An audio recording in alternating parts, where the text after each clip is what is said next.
สบตากับเธอสบตากับเธอต่อไป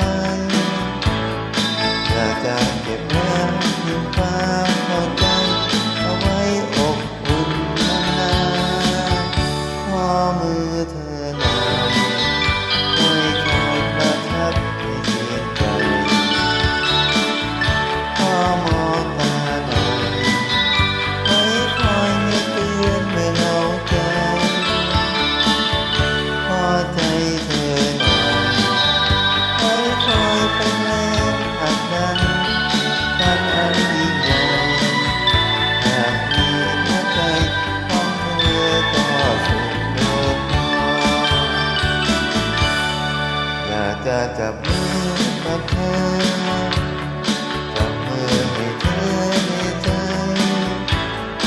อยากที่จะยืนกับเธอ